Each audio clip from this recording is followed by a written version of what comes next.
நன்றி நன்றி நன்றி.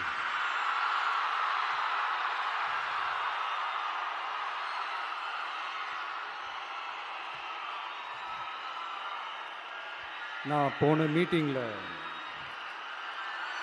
வேலூரில் பேசும்போது சொல்லியிருந்தேன், தமிழ்நாடு தான் விஜய், விஜய் தான் தமிழ்நாடு அப்படின்னு நான் சொல்லியிருந்தேன். அது ஏன் அப்படி சொன்னேன் அப்படின்னா, தமிழ்நாட்டு மக்களுடைய ஒரே பிரதிநிதியாக, உண்மையான ஒரு பிரதிநிதியாக நாம் மட்டும்தான் இருக்கிறோம் அப்படின்றதுக்காக தான் அப்படி நான் சொன்னேன். அப்புறம் அந்த தேர்தல் பற்றியும் நான் சொல்லியிருந்தேன். தமிழ்நாடு வர்சஸ் ஸ்டாலின் சார், அதாவது விஜய் வர்சஸ் ஸ்டாலின் சார், அதையும் நான் சொல்லியிருந்தேன். அப்புறம் இன்னொரு கேள்வியும் கேட்டிருந்தேன். இது தமிழ்நாடு சட்டசபைக்கான ஒரு தேர்தல், இதை ஏன் தமிழ்நாட்டுக்கும் டெல்லிக்குமான ஒரு எலெக்ஷன் சொல்றீங்க அப்படின்னு நான் கேட்டிருந்தேன். உடனே விஜய் பாஜகவுக்காக பேசுறாரு அப்படின்லாம் திருச்சி பேச ஆரம்பிச்சிட்டாங்க. அப்புறம் ரெகுலராக ஒன்று பண்ணுவாங்கல்ல, நம்மளுடைய சிறுபான்மை சகோதரர்களை பயமுறுத்தி பயமுறுத்தி ஒரு ஒரு ஏமாத்து வேலை ஒன்று செய்வாங்கல்ல, அது இனிமே அவங்களால தொடர்ந்து செய்ய முடியாதுன்னு அவங்களுக்கு தெரிஞ்சு போச்சு. அதனால தான் நான் என்ன பேசினாலும் அதை திருச்சி பேசுறது, அந்த தில்லு முள்ளு வேலைகள்லாம் அவங்க செய்ய ஆரம்பிச்சிட்டாங்க. சென்னையில் டெல்லி டெல்லின்னு கூவுறதும், அடிக்கிற கொள்ளைக்கு ரைடு வந்துட்டா டெல்லிக்கு வெள்ளை கொடை பிடிக்கிறதும்,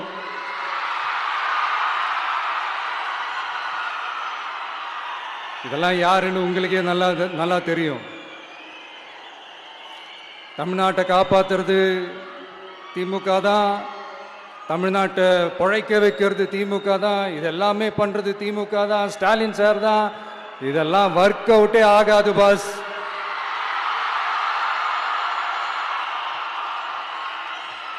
சின்ன பசங்களாம் சொல்ல ஆரம்பிச்சிட்டாங்க, ஓம் சக்தி பராசக்தி, திமுக ஒரு தீய சக்தி.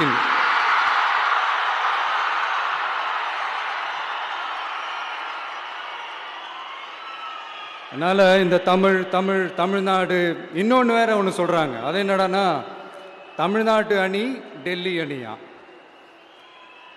கிரிக்கெட்ல கூட தமிழ்நாட்டு அணியை டெல்லி அணியால தொட்டு கூட பார்க்க முடியாது.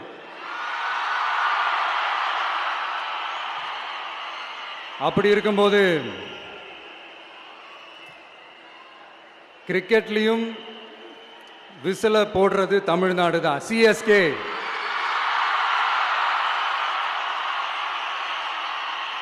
வரப்போற எலெக்ஷன்லயும் விசில போட போறது நம்ம டிவிக்கே தான். தமிழ்நாடு தான் டிவிக்கே, டிவிக்கே தான் தமிழ்நாடு. இந்த அணி அந்த அணி டெல்லி அணி இதெல்லாம் அனைத்தும் உடைஞ்சி நொறுங்கும், டிவிக்கே அடிச்சு நொறுக்கும்.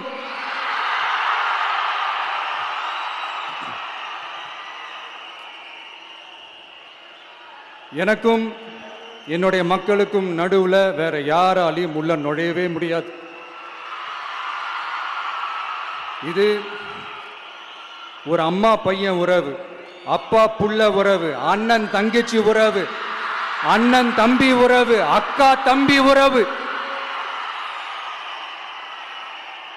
இது சும்மா ஒரு எலெக்ஷனுக்கு வந்த உறவு அப்படின்னு நினைச்சிடாதீங்க. இது இயற்கையாகவே அமைஞ்ச உறவு.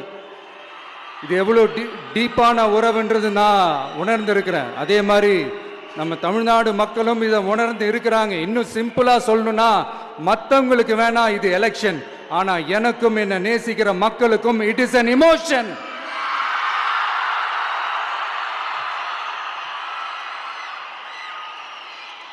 And it is not an ordinary emotion. It is a powerful oceanic emotion. இப்படி இருக்கும்போது வீட்டுக்கு வீடு விஜய், தமிழ்நாட்டுக்காக விஜய், வெற்றி பேரணியில் தமிழ்நாடு, இதெல்லாமே 100% இந்த எலெக்ஷன்ல அது ப்ரூவ் ஆகும்.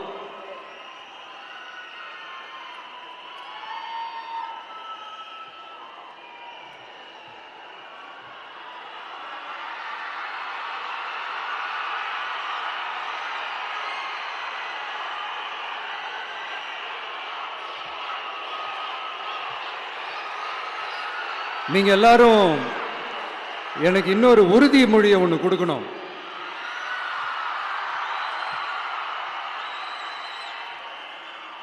ஊழலற்ற உண்மையான சமூக நீதியை நிலைநாட்ட நம்ம ஆட்சியை அமைப்பீங்க தானே? உங்களை தான் கேட்கிறேன், நம்ம ஆட்சியை அமைப்பீங்க தானே? இந்த விஜய்க்கு ஒரு வாய்ப்பு கொடுப்பீங்க தானே? உண்மையிலே கொடுப்பீங்க தானே? இந்த விஜய நம்புறீங்க தானே? ஒவ்வொரு வீட்லயும் விசில் சத்தம் கேட்கும் தானே? அந்த விசில் சத்தம் ஒவ்வொரு பூத்திலையும் புயலா ஒலிக்கும் தானே? Thank you, thank you, thank you.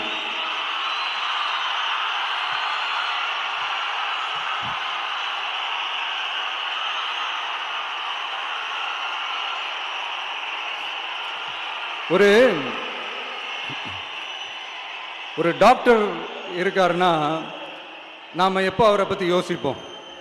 இப்போ நமக்கு ஏதாவது உடம்பு சரியில்லை அப்படின்னா அவரை யோசிப்போம், அவர் ஞாபகம் வரும். அது மாதிரி நமக்கு ஏதாவது ஒரு பிரச்சனை அப்படின்னா ஒரு வக்கீலை தேடிப்போம், அவர் ஞாபகத்துக்கு வருவார். இது மனித இயல்பு. அந்தந்த பிரச்சனை வரும்போது நம்ம அவங்கவுங்கள தேடி போவோம். ஆனால் ஆன் அ டெய்லி பேசிஸ் நம்ம சும்மா சாப்பிடும் போது கூட நம்மளை அறியாமல் ஒருத்தவங்களை பற்றி நினைப்போம், நம்மளை அறியாமல் அவங்களுக்கு நாம் நன்றி சொல்லுவோம். அந்த மதிப்பிற்குரிய அந்த மனிதர்கள் வேற யாரும் இல்லை, விவசாயி, விவசாயி, விவசாயி.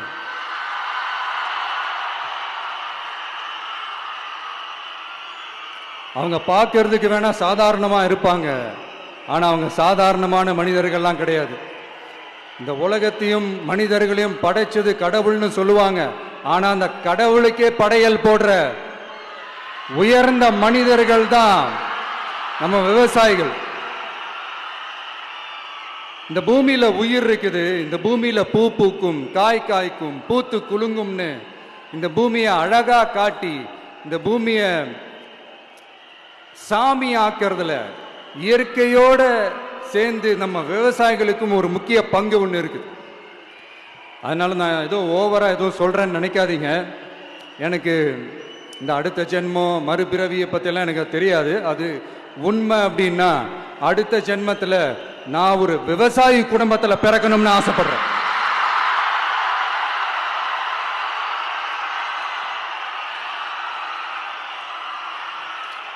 எனக்கு விவசாயத்தை பற்றி டீட்டெயில்டாக தெரியாது தான், நான் ஒத்துக்கிறேன். அதனால மற்றவங்க மாதிரி நானும் டெல்டாக்காரன் தான் அப்படின்னு உங்க காதல டால்டா ஊத்தலாம் நான் வரல. எனக்கு விவசாயத்தை பத்தி டீட்டெயிலா தெரியலனா கூட அவங்க படுற கஷ்டங்களை பத்தி எனக்கு நல்லாவே தெரியும். நம்மளுடைய முதல் அரசியல் பயணம் தொடங்கினதே அந்த பரந்தூர் விஷயத்தை கையில் எடுத்து தான்.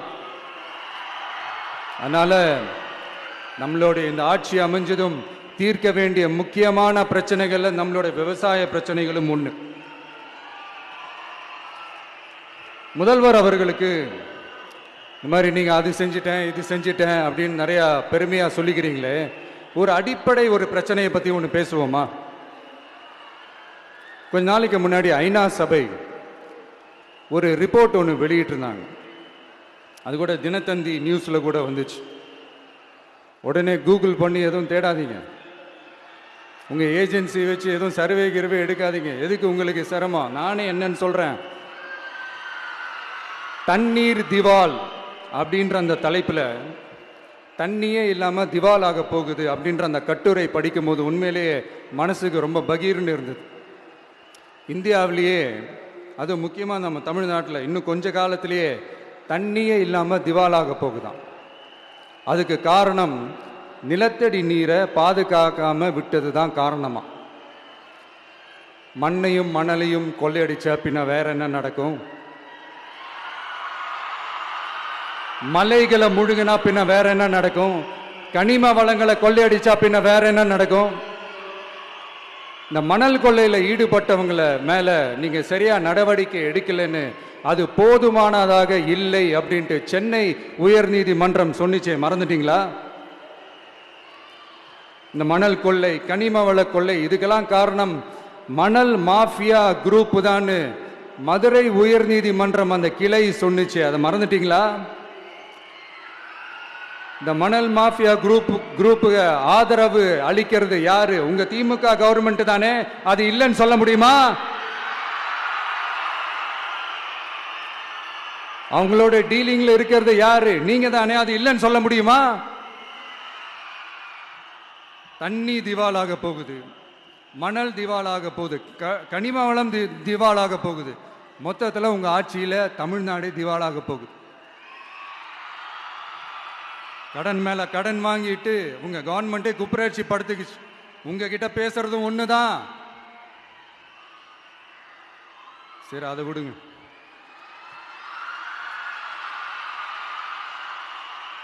நம்ம விவசாயிகள் கஷ்டப்பட்டு விளைய வச்ச அந்த நெல்லெல்லாம் மழையில் நனைஞ்சி வீணா போச்சே. டெல்டாக்காரன்னு சொல்லிக்கிற நீங்க அதை எதாவது கவனிச்சிங்களா? அவங்களுடைய போராட்டம் எதுக்காவது கூட போய் நின்றுக்கிறீங்களா? கூண்டாஸ்ல மட்டும் போடுவீங்க. இதானே உங்களுடைய அந்த சாதனை. பரந்தூர் பிரச்சனை, உங்களுடைய உண்மையான நிலைப்பாடு என்ன? மேல்மா விஷயத்தில் உங்களோட உண்மையான நிலைப்பாடு என்ன? தமிழகத்தில் இருக்கிற எல்லா ஆறுகளையும் இணைப்போம், இந்தியாவிலேயே நாங்கள் தான் அதை பற்றி ஃபர்ஸ்ட் யோசித்தோம் அப்படின்னு பெருமையாக சொல்லிக்கிற இந்த திமுக கவர்மெண்ட் அவங்களுடைய நாக் என்னன்னு சொல்லவா? இந்த மாதிரி பெரிய பெரிய திட்டங்கள்லாம் ஆட்சிக்கு வந்த உடனே செய்ய மாட்டாங்க. அந்த ஆட்சி முடிகிற டைமில், அந்த கடைசி 6 மாதம், அந்த 1 வருஷம், அந்த 1.5 வருஷத்தில் அதுக்கான திட்டத்தை கொண்டு வருவாங்க, அதுக்கான அடிக்கலை நாட்டுவாங்க. அதுக்கப்புறம் எலெக்ஷன் வரும், தோத்துருவாங்க. கேட்டால் எங்கள் ஆட்சி தான் முடிஞ்சிருச்சே அப்படின்னு நாடகம் ஆடுவாங்க. இல்லை, நான் தெரியாமல் தான் கேட்குறேன். மக்கள் மேலே உங்களுக்கு உண்மையிலே அந்த அக்கறை இருந்துச்சுன்னா ஆட்சிக்கு வந்த உடனே இந்த மாதிரி பெரிய பெரிய திட்டங்கள்லாம் ஸ்டார்ட் பண்ண வேண்டியது தானே. அதனால் ஆட்சி முடியும் போது அடிக்கல் நாட்டுறது. ஓட்டுக்காக என்னென்னலாம் பேசுவீங்க, ஆனால் மக்கள் இதெல்லாம் நம்புறதுக்கு அவங்க ஏமாளிங்க நினச்சிங்களா? மக்களே, நம்மளுடைய ஆட்சி அமைஞ்சதும் இந்த மாதிரி பெரிய பெரிய திட்டங்கள்லாம் உடனே ஸ்டார்ட் பண்ணுவோம். அதை அந்த 5 வருஷத்துக்குள்ள அதை முடிக்கவும் ட்ரை பண்ணுவோம். ஸோ இப்படிலாம் நம்ம பேசினா காவிரி பிரச்சனையில் உன் கருத்து என்ன, முல்லை பெரியார் பிரச்சனையில் உன் கருத்து என்ன, இப்படிலாம் அதெல்லாம் பற்றி உனக்கு என்ன தெரியுமா அப்படின்னு கேட்க ஆரம்பிச்சிருவாங்க. ஐயா, உலக மகா மேதைகளே, ROV, ரிமோட்லி ஆப்ரேட்டட் வெஹிக்கிள், அதை வச்சு தண்ணிக்குள்ளேயே போய் அணைகளோட உறுதித்தன்மையை ஆராய்ச்சி பார்க்குற வரைக்கும் நான் எல்லாம் தெரிஞ்சுதான் வச்சிருக்கிறேன். ஒருத்தன் சைலண்டா இருக்கான், அமைதியா இருக்கான்னா உடனே அவனுக்கு எதுவுமே தெரியாதுன்னு நினைச்சிடாதீங்க. சும்மா கருத்து சொல்லிக்கிட்டு கம்பு சுத்திக்கிட்டு இருந்தா எல்லாமே நடந்துருமா? நசன் பேசி அதை கேட்டு மக்கள் வெறுத்து போயிட்டாங்க. உருப்படியா ஏதாவது யோசிங்கயான்னு மக்கள் நினைக்கிறத யாருக்கு தெரியுதோ தெரியலையோ, எனக்கு அது நல்லாவே தெரியுது. உரிய இடத்துக்கு போய் சம்பந்தப்பட்டவங்களோட பேசி அதுக்கான சொல்யூஷன் என்னன்னு தெரிஞ்சுக்கிட்டு அதை ப்ராப்பரா எக்ஸிக்யூட் பண்ணணும்.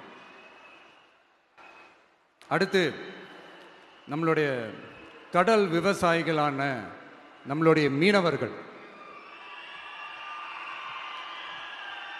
மீனவர்களுடைய பிரச்சனைக்கு அப்பப்போ எந்திரிச்சு கடிதம் எழுதிட்டு திரும்ப தூங்க போயிடுவார். அவ்வளோதான், அதோட அது அப்படியே கிடக்கும். மானே, தேனே, பொன்மானே, இப்படிலாம் கடிதம் எழுதுறதெல்லாம் வேலைக்கே ஆகாது. ஒன்றிய அரசுக்கு அந்த உண்மையான உணர்வு பூர்வமான அந்த அழுத்தத்தை கொடுக்கணும். நம்ம மீனவர்கள் மேல அவங்க கையே வைக்கக்கூடாது, கையே வைக்க விடக்கூடாது. அவங்களுக்கான அந்த பாதுகாப்பு பக்காவா இருக்கணும். அதுதான் நம்மளுடைய ஒரே அஜெண்டா. மீனவர்களே, அடுத்து நம்மளுடைய ஆட்சி தான். கவலைப்படாதீங்க, தைரியமா இருங்க. உங்களுக்கான பாதுகாப்பு பக்காவா இருக்கும். இப்படி இருக்கும்போது அடுத்ததும் நாங்க தான் அப்படின்னு சிஎம் சார் சொல்லுவாங்க. அதெல்லாம் நடக்கவே நடக்காது. 2வது முறை வந்ததெல்லாம் சரித்திரமே கிடையாது. இந்த சைனால கிரேட் வால் ஆஃப் சைனா கேள்விப்பட்டிருப்பீங்க. அதோடைய நீளத்தை விட பெரிய டாஸ்க் இது. ஆனானப்பட்ட அவங்க அப்பாவாலே முடியல.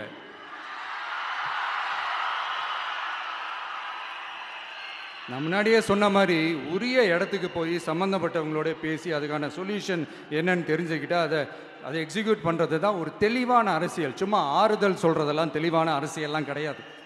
அதெல்லாம் ஒரு ஹம்பக் அரசியல். அரசியலுக்கு வந்துட்டா கலெக்ஷன் பார்க்கலாம் அப்படின்றதெல்லாம் அரசியல் கிடையாது. உண்மையிலே மக்களுக்கான அந்த உழைப்பு இருக்கணும். அதனால தான் நாம் அரசியலுக்கு வந்திருக்கிறோம். இது எதிரிங்களுக்கு நல்லாவே தெரியும். அதனால தான் நம்மளை சுற்றி அத்தனை சதிகள். அதில் முக்கியமான சதி என்ன தெரியுமா? இதை பாரு, ஒன்று நீ இல்லைனா நான் இல்லைனா நீ இல்லைனா நான். நமக்குள்ள வேற எவனும் நடுவில் வந்துடக்கூடாது. நாம 2 பேரால மட்டும்தான் மக்களை ஈஸியா ஏமாத்த முடியும். இந்த விஜய் வந்ததுனால நமக்கு பொழப்பே போச்சு. மக்கள் வேற அவனை தான் நம்புறாங்க. நாம வெளியே அடிச்சுக்கிற மாதிரி அடிச்சுக்கிட்டாலும் உள்ள நம்மளுடைய டீலிங் பக்காவா இருக்கணும். மக்களோட ஃபீலிங்ஸை பத்திலாம் நமக்கு கவலை இல்லை. நமக்கு டீலிங் தான் முக்கியம். மாத்தி ஆட்சிக்கு வந்துடலாம்னு நினைச்சோம். ஆனா அது நடக்காது போல் இருக்கு. அதனால நீ என்ன பண்ற? எஸ்ஓபின்னு போட்டு ஒரு பக்கம் அவனை தடுத்துரு, இன்னொரு பக்கம் அவன் மேல பழி போட்டு நானும் தடுத்துறேன். என்ன ஓகேவா? டீலிங் ஓகேவா? ஓவர்.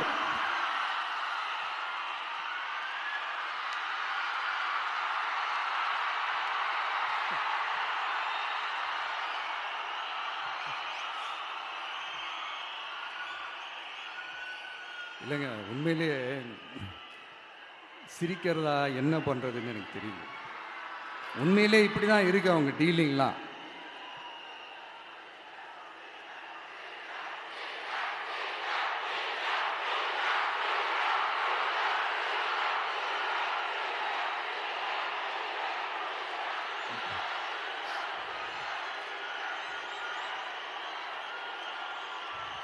இப்படி பழி மேல பழி போட்டு கரூர்ல ஆரம்பிச்சு நம்ம ஜனநாயகன் படம் ரிலீஸ் வரைக்கும். ஆனா அந்த ரிலீஸ் பிரச்சனையில நிறைய பேர் குரல் கொடுத்தாங்க. முக்கியமா நம்மளுடைய முதல்வர் அவர்கள் கூட பூசி மொழிகி பட்டும் படாம குரல் கொடுத்தாங்க. But what ever it is, குரல் கொடுத்த அவங்களுக்கும் மற்றவங்க எல்லாருக்கும் இந்த நேரத்தில் என்னுடைய நன்றியை தெரிவிச்சுக்கிறேன். இப்படி நம்ம வெளிப்படையாக பேசுறதுனால சிஎம் சாரோட மனநிலை இப்போ எப்படி இருக்கும் தெரியுமா? ஏற்கனவே கட்சிக்காரங்க தொல்லை தாங்க முடியல, தூங்க விட மாட்டாங்க. இந்த விஜயும் வந்து தூங்க விட மாட்டான். நம்ம பாட்டுக்கு ஹைவேல சைக்கிள்ல சோலாவா போலான்னு நினைச்சோம். இவன் நாடானா மக்கள் சக்தியோட வந்துட்டு இருக்கான். இவன் தான் கேள்வி கேட்கறான்னு பார்த்தா மக்களையும் கேள்வி கேட்க வைக்கிறான். 1000 ரூபாய் கொடுத்துட்டு இருந்தோம், 5000 ரூபாய் கொடுத்து ஏமாத்தலான்னு பார்த்தா அதையும் கேள்வி கேட்க வைக்கிறான்.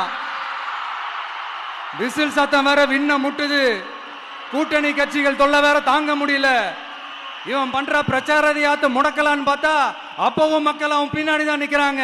என்ன பண்றது ஏது பண்றதுன்னு தெரியாத ஒரு மனநிலையில இருப்பாரு. ஆனா சார், நீங்க இந்த விஜயம் முடக்கலாம். ஆனா ஒவ்வொரு வீட்டில் இருக்கிற ஒவ்வொரு விஜயையும் உங்களால முடக்கவே முடியாது.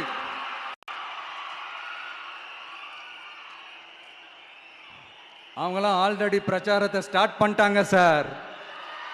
வீட்லயே குடும்பமா இறங்குவாங்க பாருங்க பிரச்சாரத்துக்கு. அப்ப உங்களால மட்டும் இல்ல, எந்த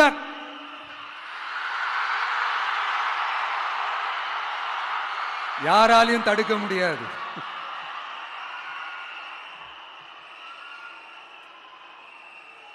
நம்ம டவுன் சவுத்தில் ஒரு ஊரில் உங்கள் அப்பாவுக்கு வெங்கல சிலை வைக்கணும்னு ட்ரை பண்ணீங்கல்ல, அதுக்கு சுப்ரீம் கோர்ட் என்ன சொன்னாங்க?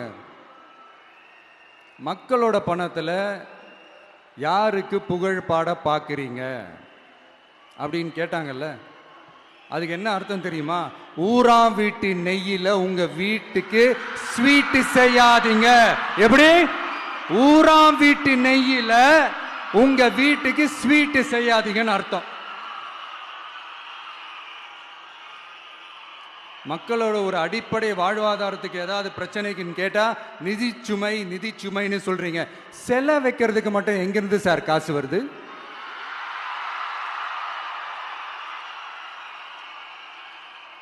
முதல்ல மக்களுக்கு அந்த சோறுக்கு வழி பாருங்க சார். செலை வைக்கிறத பத்திலாம் அப்புறமா யோசிக்கலாம்.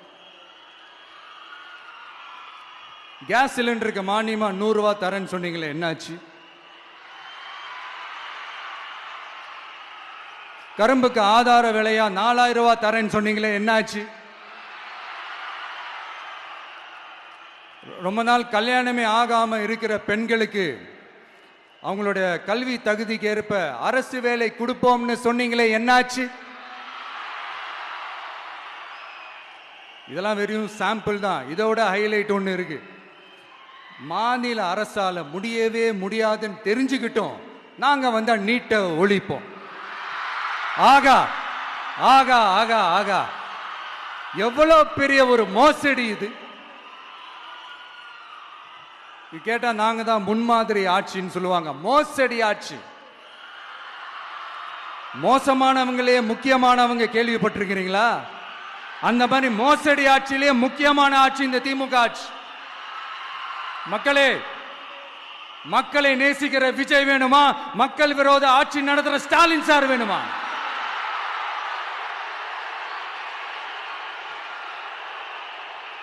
இந்த விஜய் நம்புறீங்களா? ஸ்டாலின் சார் நம்புறீங்களா?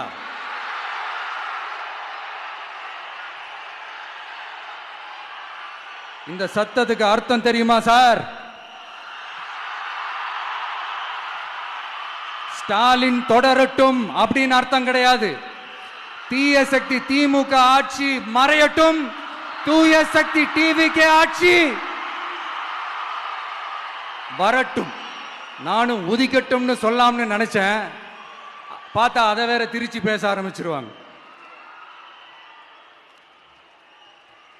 திருநெல்வேலியில், நாங்குநேரியில் இப்போ ரீசெண்டா ஒரே லைன்ல சொல்லணும்னா, நம்ம நண்பர் ஒருத்தர் ட்வீட் போட்டிருந்தாரு, அதையே சொல்றேன். ஸ்டாலின் தொடரட்டும், சட்டம் ஒழுங்கு சந்தி சிரிக்கட்டும். இதுதான் அந்த பிரச்சனைக்கு ஒரே லைன்.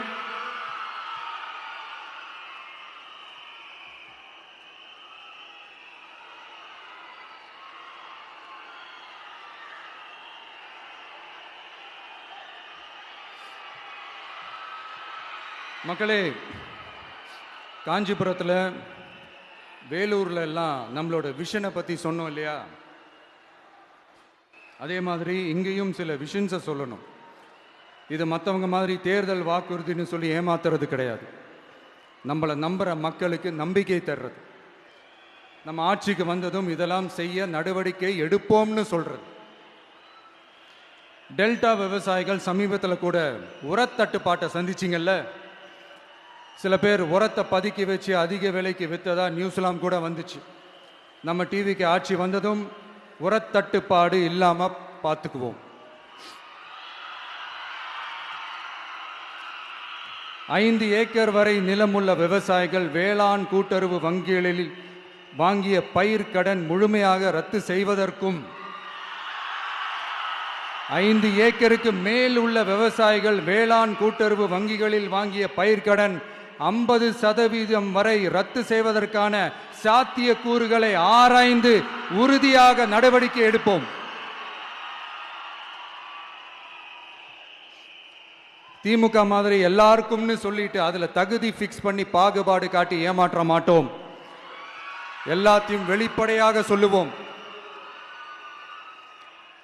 2 ஏக்கர் வரை நிலமுள்ள விவசாயிகள் மற்றும் நிலமற்றவர்கள் குடும்பத்தில் யாரும் மாநில மற்றும் ஒன்றிய அரசு ஊழியராக இல்லாமல் இருக்கும் பட்சத்தில் அவர்களின் குழந்தைகளின் பொறியியல் மற்றும் மருத்துவம் உள்ளிட்ட தொழிற்கல்வி முதல் அனைத்து வகை படிப்புகளுக்குமான முழு செலவையும் அரசே ஏற்கும்.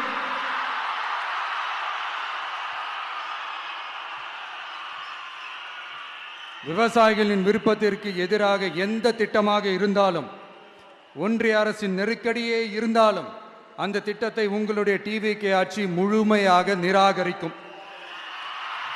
எப்போதும் விவசாயிகளின் பக்கமே நம் ஆட்சி நிற்கும். கொள்முதல் நிலையங்களில் முறையாக நெல் மூட்டைகள் பாதுகாக்கப்படும். நெல் முளைத்து வீணாவதை பார்த்து கொண்டு நமது அரசு சும்மா இருக்காது. போதுமான கொள்முதல் நிலைய வசதிகள் ஏற்படுத்தப்படும். அதே போல கொள்முதல் நிலையங்களில் கொள்முதல் செய்வதற்கோ மூட்டை ஏற்றி இறக்கவோ ஒரு பைசா கமிஷன் வாங்காமல் பார்த்து கொள்ளப்படும். அப்படி கமிஷன் வாங்குவது யாராக இருந்தாலும் கடும் நடவடிக்கை எடுக்கப்படும்.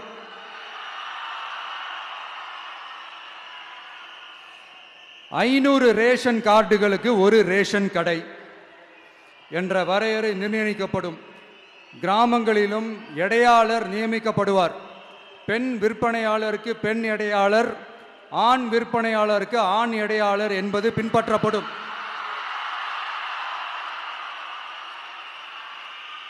ரேஷன் கடைகளில் அரிசி தவிர அனைத்து பொருள்களும் பாக்கெட் செய்து விநியோகிக்கப்படும். மீனவர்களுக்கு ஒன்றிய அரசு சட்டப்படியான பாதுகாப்பை உறுதி செய்ய வேண்டும். அதற்கான உண்மையான உணர்வுபூர்வமான அழுத்தத்தை ஒன்றிய அரசுக்கு நமது டிவிக்கு அரசு கொடுக்கும். நான் மீண்டும் சொல்றேன், கல்வி, மருத்துவம், ரேஷன், குடிநீர், சாலை வசதி, பஸ் வசதி, இது மாதிரி அடிப்படை விஷயங்களுக்காகத்தான் நம் அரசு முதல்ல முக்கியத்துவம் கொடுக்கும். எனக்கு நம்மளோட குழந்தைகள், நம்ம பெண்கள், நம்ம இளைஞர்கள் லைஃபுக்கு முன்னுரிமை கொடுக்கணும். அரசு வேலை வாய்ப்புகள் மட்டும் இல்லாம தனியார் வேலை வாய்ப்புகளுக்கான வழியையும் உத்தரவாதத்தையும் உருவாக்கணும். அப்படி நாம் உருவாக்கிட்டாலே அவங்களுக்கான ரூட்டை நம்ம இளைஞர்கள் அவங்களே தேர்ந்தெடுத்துப்பாங்க.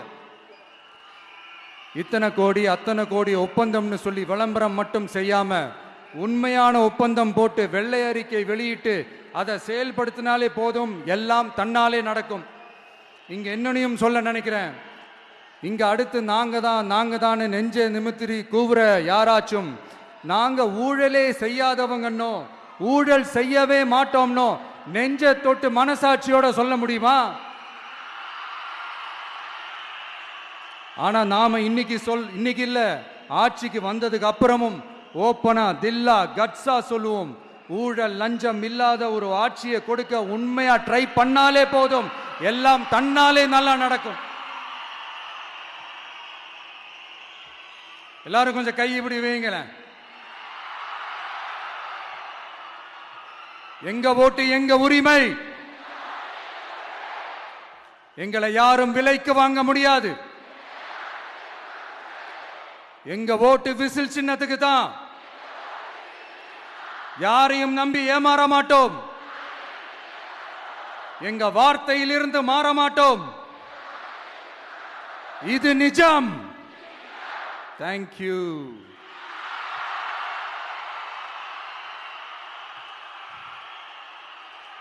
என் நெஞ்சில் குடியிருக்கும் தஞ்சை மக்களே,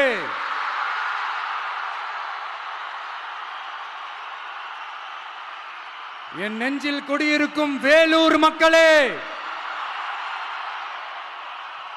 வேலூர்ல இதை நான் சொல்ல மறந்துட்டேன், சாரி. உங்களுக்காக இங்க நான் சொல்றேன், உங்களோட நான் இருக்கேன், நம்மளோட நம்ம மக்கள் இருக்கிறாங்க. இதுக்கு மேல என்ன வேணும்?